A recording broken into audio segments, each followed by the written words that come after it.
Welcome back to the Tip of the Iceberg podcast, brought to you as always by InsideThePenguins.com, a proud affiliate of the Hockey News. I'm your host, Nick Brlansky, joined as always by Nick Horwat, and a very special guest as we welcome on for the first time, Jayden Becker, the in-arena host for the Pittsburgh Penguins. We got the rookie making the rookie lap right now, and we're excited to have Jayden on the show.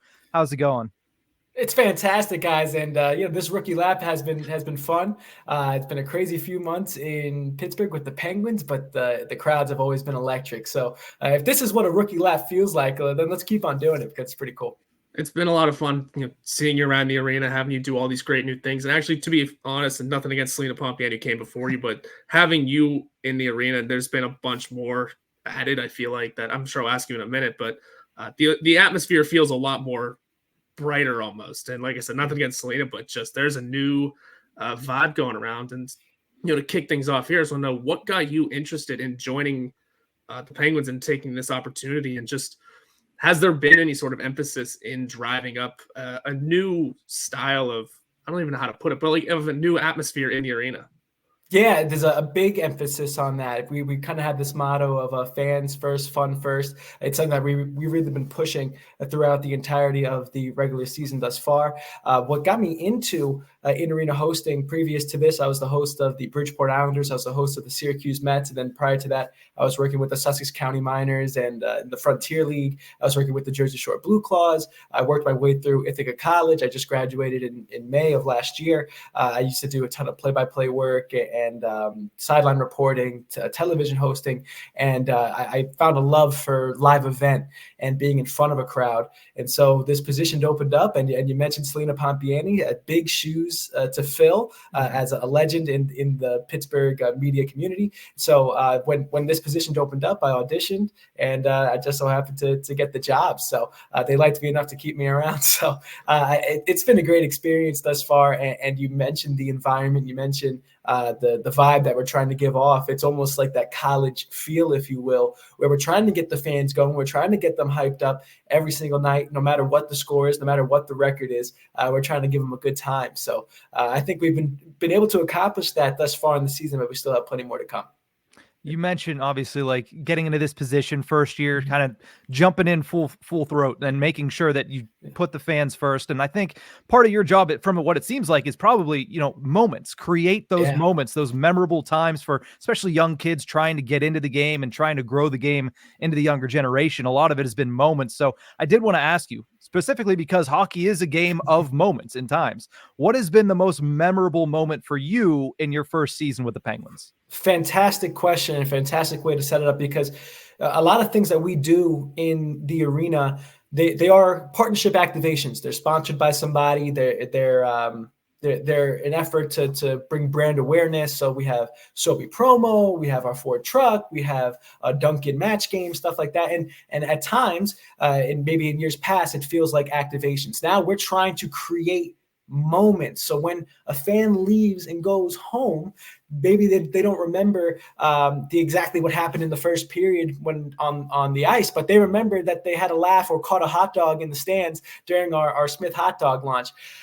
We've created some crazy moments throughout the first half of the season. One of my favorite ones is the Penguins plunge. It was with the Penguins Foundation, where it was our take on the polar plunge. It was on January 2nd, so it was a way to kick off the new year. And we took a dip right into freezing ice cold water right outside the arena. And when I say it was freezing, it was freezing. Hitting the water wasn't too bad. It was getting out and then getting slapped in the back with the wind chill that was whipping outside. That was brutal, but it was all for a good cause. That was for the Special Olympics. And what a great way to start off the new year. We had our Halloween night on October 30th against the Ducks. And then when you're going against a West Coast team, sometimes the crowd is a little light. It's not like you're going against a rival that's more local, but the crowd was super energetic for it. And we had our Halloween dance party over on the Highmark stage. That was one of the best things we've done all year, because just to see all the costumes and all the kids come out to have a good time, take some selfies, a few high fives, that was pretty special. So we have a few fun moments coming up throughout the rest of the season. Yager night's coming up. That's pretty good, because the moments is really what makes this industry go round, and especially not only on the ice, but also for the fans as well up in the stands. So the more moments that we can create, the better we're doing.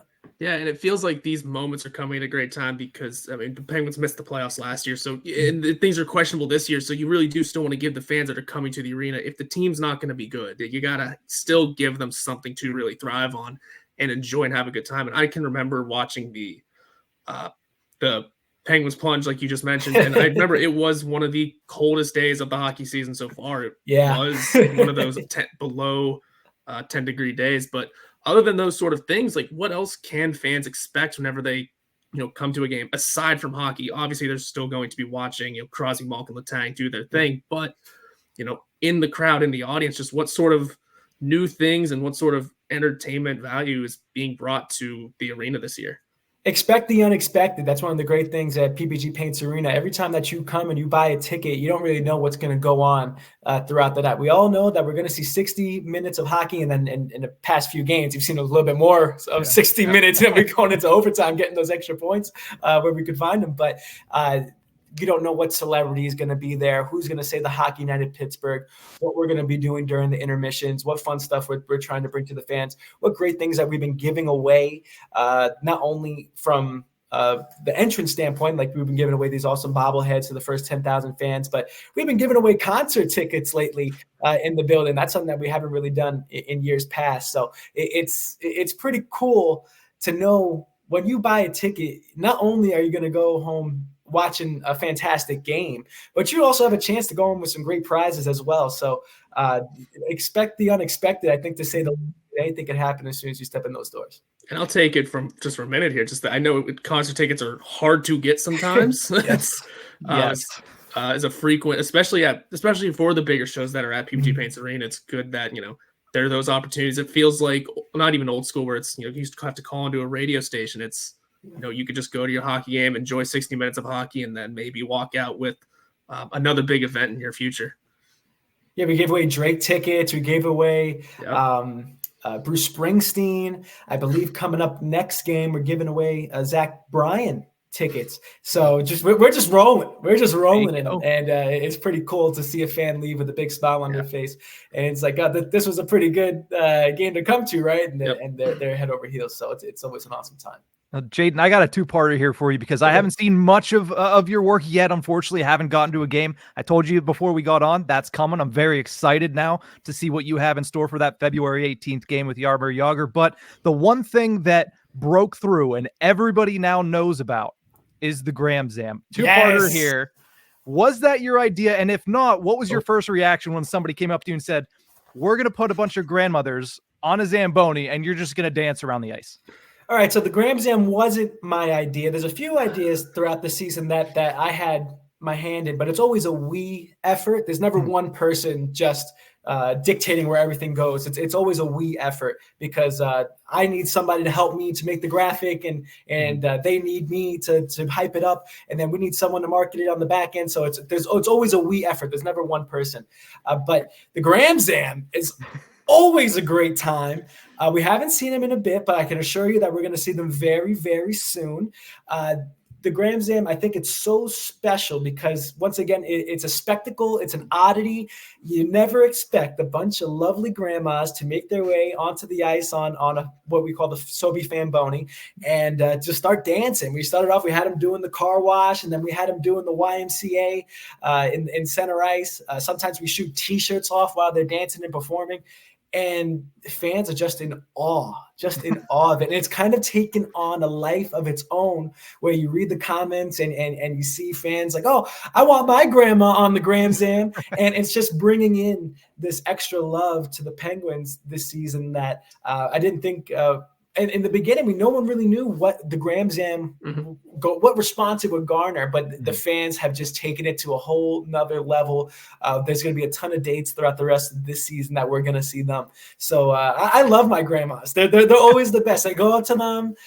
We chill in the Zamboni tunnel right before we head out, and we talk a little bit. I'm like, are you guys ready? And they're like, are you ready? They want to make sure I'm ready to go because they are amped. Like, this is their time to shine. And for a lot of them, they're season ticket holders. They've been fans of the team since some of them its inception. So the fact that they can perform, if you will, or just be a part of the game day atmosphere, something that they haven't been able to do ever, is not only a treat to the fans, but also a treat to them and a tribute to them of how dedicated they've been. Definitely brings a family fun atmosphere for everybody, for all ages. I mean, I even said it before, and maybe I fell a victim to it. Yeah, you're creating a great atmosphere for the next generation, but you also got some stuff for the older generations, the faithful generation. So I love the Gram Zam. I saw that and I was like, I wonder if my grandmother would get up there and do a little dance. And she probably would. She's probably welcome. Would, so. All aboard the Gram Zam. I'll have to grab your number and we'll talk about it. We'll talk. My people, your people, we'll talk. But I do know, obviously, you are a New York kid growing up in Queens, New York. You said you went to a couple Rangers games as a kid, and they obviously have a very, very iconic goal song. My question, does that goal song compare to Andrew WK's Party Hard? Do you have a preference yet? Not going to hold any bias, not going to hold any grudges if you say you like the Rangers. Fantastic question. Fantastic question. Party Hard, I think, hits harder than the Rangers. Yes, you have the vocalization of the Rangers goal song, but everyone clapping at the same time, and it just fits Pittsburgh to me. The fans, obviously, they get behind it, and the atmosphere in the building when Sid scores or Jake scores or something like that, and when anybody scores, it turns it on its head, and then the Pittsburgh fans are automatically right back into the game.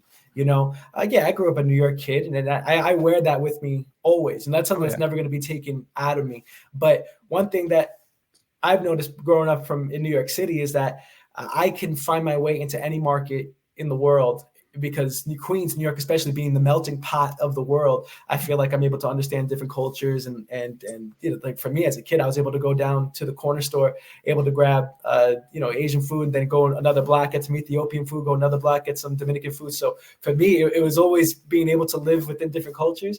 And so now being in Pittsburgh, seeing how Pittsburgh rocks and the different cultures within Pittsburgh, it's always great. But getting back to that goal song, man, when that hits and the red light, when the lamp lights up, it's a special moment, and I think Pittsburgh takes the cake. Now, this might be putting you on the spot a little bit, so if you need to take a couple seconds, take a couple seconds. But a couple of teams around the NHL have allowed their players to pick individual goal songs. So when they score, their song plays over the loudspeakers. If you were to have an individual goal song, or I know you're a WWE fan, so maybe a walkout song, what would that song be for Jayden Becker? Once again, you're rattling off some great questions. I have a few, because I often think, if I was a wrestler, what would I come out to? The one that hits the hardest for me is Down with the King by Run DMC. For me, I think that's just a perfect walkout, and I think it'll be a banger, a goal song. Speaking from a game operations perspective, that is one of the most difficult things to do. Player scores a goal, and then you have to try and hit their goal song as soon as it happens. And we often talk about it upstairs, because I want to say Tampa does it, or not. I think Tampa does it, or something like that. Tampa, Washington does it too. Yeah.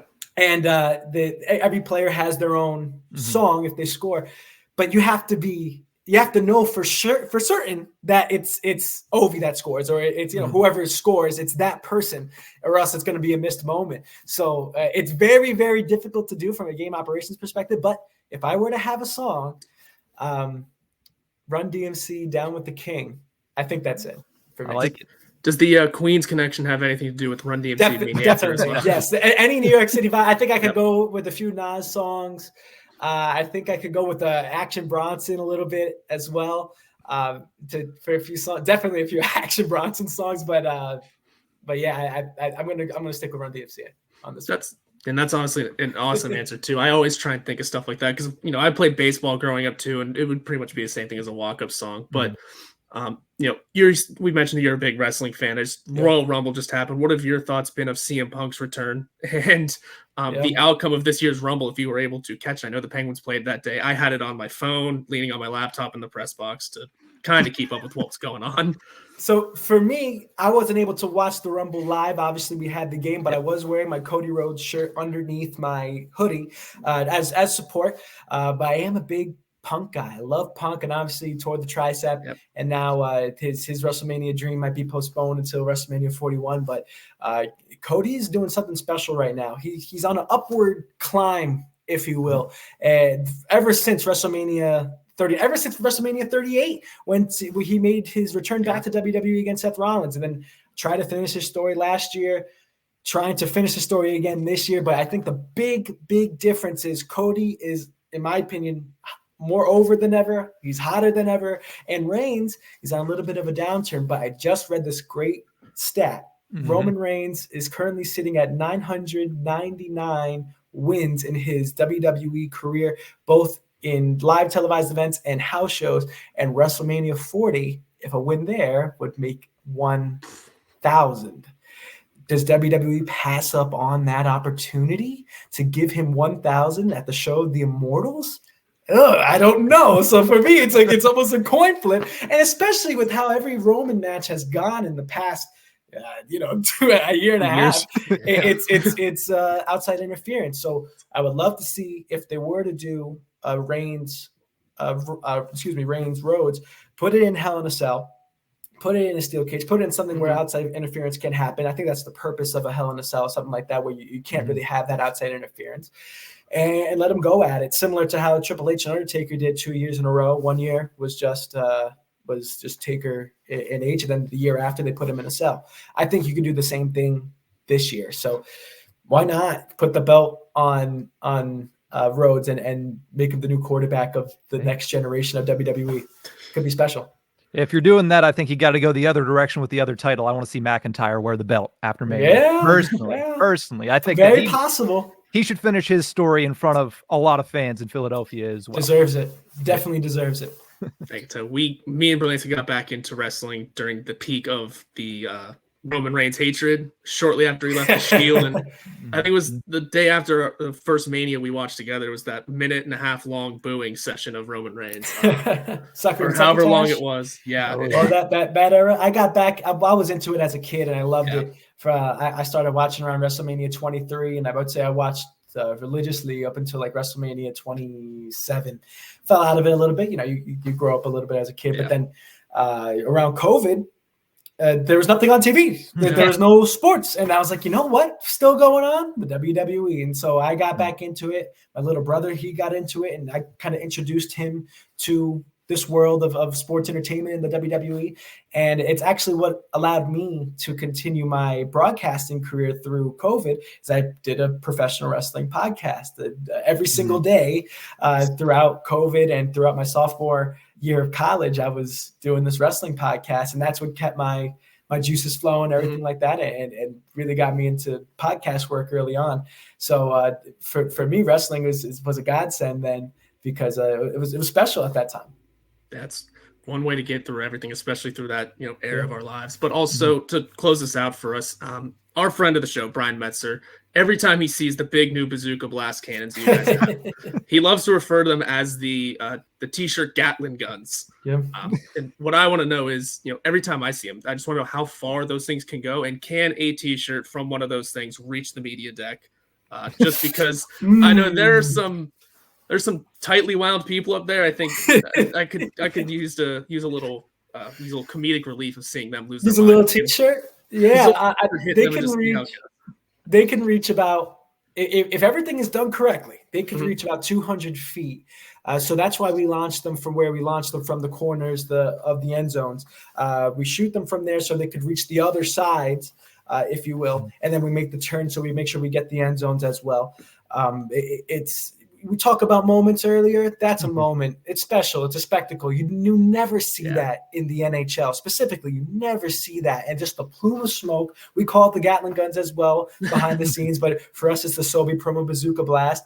And it's a spectacle. That plume of smoke. We're shooting 100 T-shirts in less than 30 seconds, and we're getting the crowd into the game.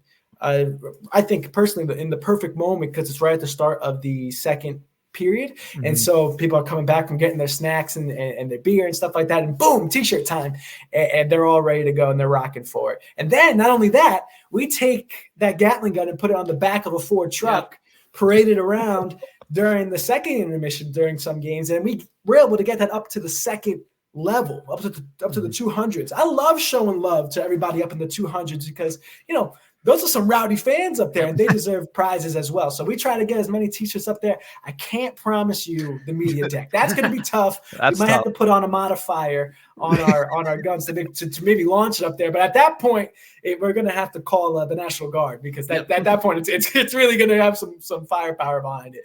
But thank you, man. That's really cool to hear that. And hopefully maybe one day we'll get one up there. There you go. Well, like we say, Jayden, I feel like if there was a Calder Trophy for in-arena hosts, I feel like you're the front runner at this point right now. Wow. And that's coming from somebody that has just heard by secondhand. I'm ready to see this in person. You're somebody that strikes me that does their homework. You did your homework when you came to Pittsburgh, and it feels like you've already connected so well with this fan base. The one question I have to ask you here, and this is a make or break moment at this point in the city of Pittsburgh. Fries on a sandwich, yes or no? Ooh, okay. So let me tell you this. Okay. Fries on a sandwich, I'm a big fan of. What makes it difficult is that you can't get fries on the side then at that point, because then it's too much fries, I think. It's just like you're swimming in French fries. Maybe you get fries for the table at that point if you want something crispy on the side. I'm a big P-Bros guy. I like Permanis. I wouldn't go there every single day, but usually when I have a friend coming from out of town, I'll bring them to Permanis if they've never been to Pittsburgh before. Fries on a salad was something new for me to get into, but hey, I kind of like the vibe. It's almost the idea of what I love about Permanis and I love about that, it's the idea of like, we got to eat on the go. And I kind of I want everything. Like I want my coleslaw, I want my fries, I want my sandwich all in one bite. And here it is. I'm giving it to you. So I'm a fan of that. I love the pierogies. I think that's special here. The Icy Light and the Iron City Beer, I think that's pretty good as well. So I've been trying to make my way over to different bars and different restaurants here in the area to make sure that I'm getting my full taste, not only of Pittsburgh from a sports fan perspective, but also from a cultural perspective, like going over to Pamela's and going over to just different hole in the wall spots, either downtown or on the south side and stuff like that. So for me to be able to go into these places and then maybe see a few fans here or there, be able to shake their hands, something like that, just to talk for a little bit over a beer, that means so much to me. So every time that happens and there's fries on a sandwich involved and all that too, that's pretty cool. Well, Jayden, we appreciate you giving us some of your time. Like we said, Calder Trophy for in-arena hosts. Give this man the award already. Just give it to him. It's all over at this point. But Jayden, you can catch Jayden at Penguins games, intermissions, before game, all of it, entertaining you guys till the cows come home. And you could also follow him on X at Jayden Becker TV. Sorry, Jayden Becker TV. My eyes are off, but appreciate you coming on and spending some time. And sorry for messing up your name at the very end of the episode. Okay. Go to PittsburghPenguins.com/mini plans. We have a special plan for you, able to get mix and match 5 games throughout the rest of the season. Make sure you get yours. You don't want to miss out on a fantastic back end of the year. Penguins fighting for a playoff spot. Make sure you get into that arena, get your seats, and get ready for hopefully some playoff hockey towards the end of the season and into spring. But thank you again, Jayden, for joining the show. We appreciate your time. For everybody that is watching us, make sure you subscribe on YouTube at Inside the Penguins, or you can find us anywhere you get your podcast from. We'll see you guys next time.